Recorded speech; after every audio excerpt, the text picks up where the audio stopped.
Now, to get the Palestinian perspective, is the head of the mission to the United Kingdom, Husam Zomlot. Husam, thank you for your time.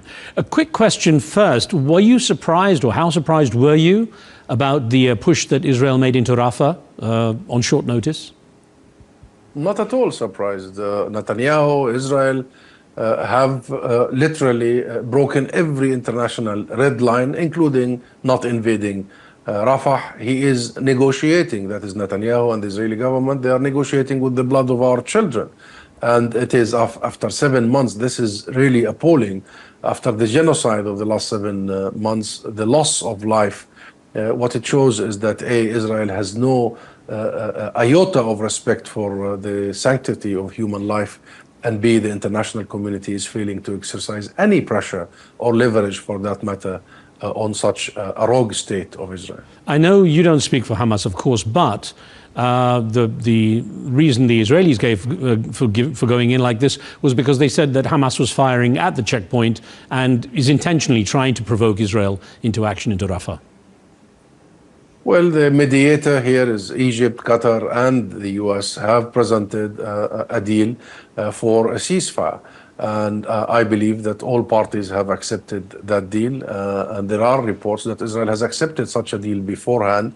But now Israel is buying time and not wanting to accept an internationally endorsed deal because simply Netanyahu has decided to favor himself. He thinks that stopping this aggression, this genocide, is going to lead to ousting himself from office. And maybe end up in court and jail because of corruption charges and other charges. And therefore, it is Netanyahu and this coalition of fascists and supremacists who are now dragging the entire world into this immoral aggression against our people. There is a view that Benjamin Netanyahu's catering more for his coalition partners because otherwise it means political difficulties. They've threatened to kind of collapse the government if he doesn't go ahead with further action. Whereas, of course, at the international level, there's a feeling that he's losing ground there. So it's one side or the other he has to play to, and it seems it's the domestic market he's playing to. Well, yes, because he doesn't see any real consequences so far. There are nothing. I mean, there is international outcry, but that is by the people. And we are following, and you are following, what is happening in US campuses, here in the UK, all over the world. And this movement that is unprecedented in terms of its strength and continuity and sustainability and real passion for humanity. But the governments all over the world have really failed, particularly Western governments have failed to exercise any sort of pressure, have failed to deliver a message to Israel and to Netanyahu that they mean business, they mean red lines. And Netanyahu has discovered all through the last 7 months and all through the last 7 decades that these are just words, hollow words, statements, sympathies, but nothing is followed with concrete actions. And action is required. If Netanyahu hears that the US and the rest of the world is imposing an arms embargo on genocidal Israel, if he follows that there will be consequences in the International Criminal Court and International Court of Justice, if they start getting sanctions on all the illegal settlements and all companies implicated in the occupation, then they will begin to listen. And if they also see a US not hindering our efforts in the UN to become a state, this coming Friday, the state of Palestine is presenting a resolution for the world to vote for admitting the state of Palestine and giving it the state status in the General Assembly, and then we'll watch what the world is going to do, particularly the US and some of its allies, because that is exactly how you get Netanyahu listening, by action. If you recognize the state of Palestine, if you give people a real indication of the future, and if you sanction the illegality, then you'll see a change. All what we see now is just statements. I'll get on to both the student protests and the UN situation in a moment. Let me ask you, getting back to Rafah, from what the reports you have, how bad is the situation in terms of the humanitarian crisis, in your opinion? Catastrophic, Rez. You have 1.5 million innocent civilians. More than half of them are children sheltering in Rafah for the last so many months because the occupation authorities told them Rafah is a safe area, go south, go south. And now there is nothing left that much in the north to go back to. And every area Israel has so-called designated as a safe area has been bombed. No hospitals, no schools, as you know, no infrastructure.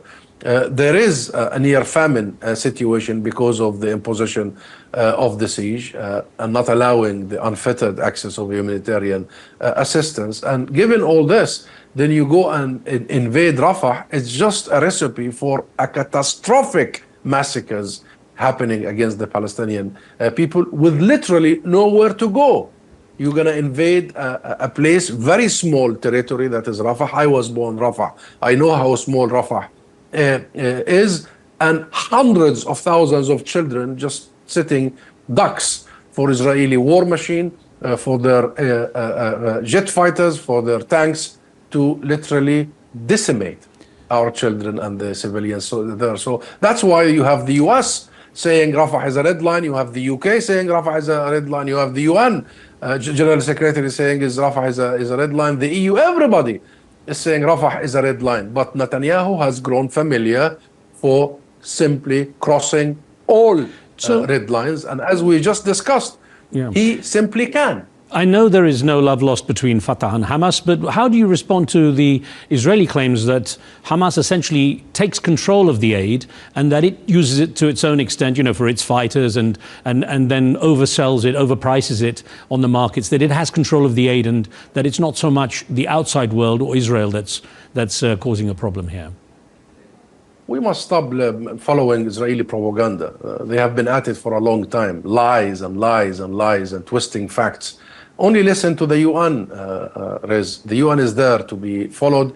And the UN says that the only reason why you have a famine in Gaza, you have such a catastrophic situation, is because of Israeli policy of actually imposing a famine, of restricting aid from getting to Gaza. And you know, you have piles, tons and tons of aid waiting at the Rafah crossing. And last night they have taken over. The Israeli occupation forces have invaded the Rafah crossing. Now they are in control to prevent the flow of aid from arriving. So let us not twist the facts here.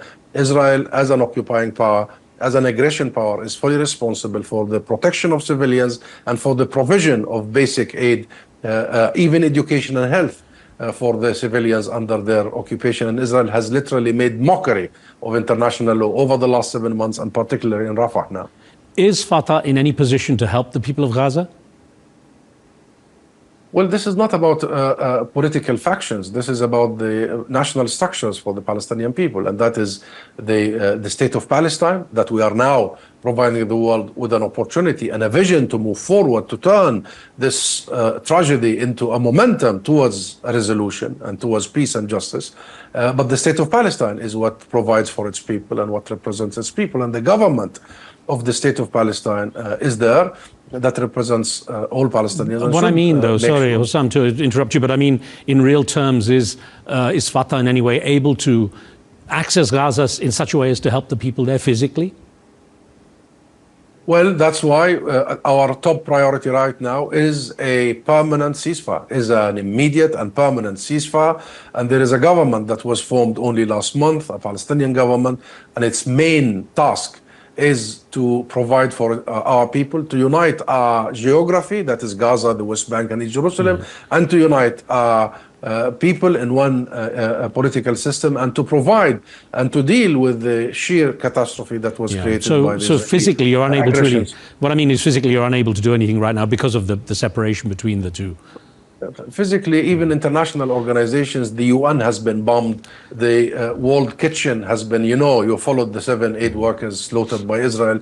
Everyone who tries to do anything there is targeted by Israel. So physically, what stands between us and all that is a ceasefire. We need an immediate and permanent ceasefire, and we need to move immediately to deal with the sheer level of the humanitarian catastrophe and the rebuilding and the reconstruction, and move swiftly from there to accountability, because we need to hold every war criminal accountable so this is never repeated. We need to work with the international community to continue imposing sanctions on all the illegalities, including the issue of arms exportation, and we need to create the real track of ending this occupation once and for all, and that's what we're doing. Accountability we are doing at the ICC, as you are following, and the ICJ. We are going to the UN. We went to the Security Council. The US veto intercepted us. But now the UN General Assembly, which is the will of the world, all the countries, and you will see the consensus there. So we need to create a momentum where Palestinians have their national institutions. These national institutions are recognized and capable to provide for their people. What impact is the massive student protest that's spreading across the world having in essentially making a case for the Palestinian people? Immense, and this generation has inspired us all.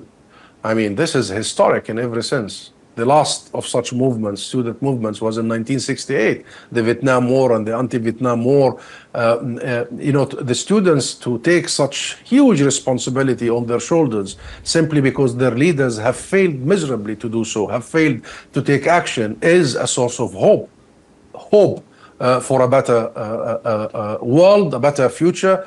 And what the American students have done, what the British, only yesterday, it was coordinated. And this is the first time between the students of Oxford and the students of Cambridge here in the UK for incumbents, exactly the same way as happening in the US, calling for arms embargo on Israel, calling for action to be taken by their governments, and calling for their universities to divest, of course, from these war crimes and acts of genocide.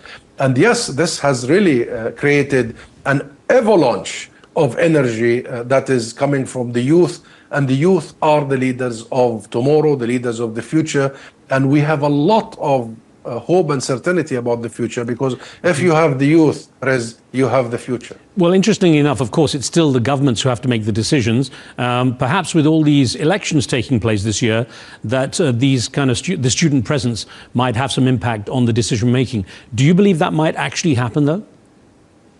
Well, if these countries call themselves democracies, and if they see that the overwhelming majority of their public, be it in America, be it here in the UK, from the first week of the aggression on Gaza, Israeli aggression, there were more than 70% of the British public with an immediate ceasefire. If these democracies really want to convince the rest of the world that they are democracies, they must listen to the vast majority of the public sentiments in their respective countries. And I believe the people of the world has spoken. The people of the world has delivered their verdict and their pressure. And I believe now countries like America, the US administration, are not only allowing Israel to, and being dragged by Israel to actually commit the genocide against the Palestinian people, to undermine the international order, but now is allowing Israel to actually undermining their own democracies, the US democracy. And we've seen the horrific scenes of the brutality of some American police and how they dealt with these students. So it is to that far Western governments can go to just simply oppress and suppress their own people, their own students, for the sake of shielding and protecting Israel. It is unimaginable, unthinkable, the situation. However, all this points to one fact, that Israel has lost the support of the public in the US, in Europe, and worldwide. And while governments are still clinching into the old modus operandi, I think it will be a matter of when, not if, when governments will have to follow the pulse of their people. There in the UK, we have an election as well taking place. Who's going to favour you better, in your opinion, the Palestinian people, I mean? Is it going to be Sunak and the Conservatives, or is it Keir Starmer and the Labour government?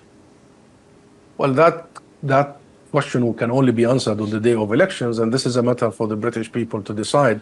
But whoever wins this coming election need to also listen to the British people, as far as Palestine is concerned, as far as the foreign policy is concerned, as far as the cries of the British public that Britain adopts an ethical foreign policy, that it defends international law and international legitimacy, that it implements universal values equally, that it abandons the selectivity, hypocrisy, and double standards, that we are all equal under international law. And I believe the next government will be under huge public pressure in the UK here to do so. And Husam, I just want to end with a thought. You were referring to the UN General Assembly having been blocked at the Security Council with the US veto, although you had a kind of massive backing elsewhere, it seemed. But you seem to think you seem optimistic, at least, the General Assembly might change the tide a little bit, at least. What do you expect will happen next week? Well, we expect the world to actually vote for what is right, vote for what is a universal consensus, vote for not a gift by the world, but a right for the Palestinian people. Our statehood, our right to self-determination is no gift of anybody or a favor by anybody. This is our birthright. It's our inalienable right as a people on our land, occupied, brutalized, genocided, but people on our land with a recognized government. So you will see an unprecedented support by the world for our quest to become full members of the UN, for our status to be reassured.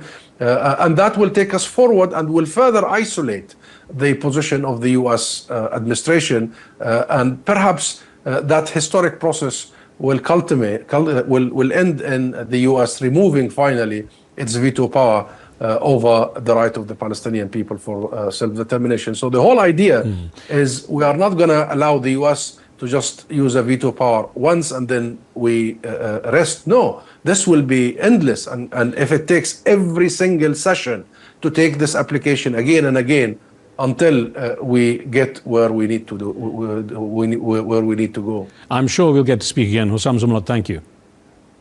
Thank you very much, Liz.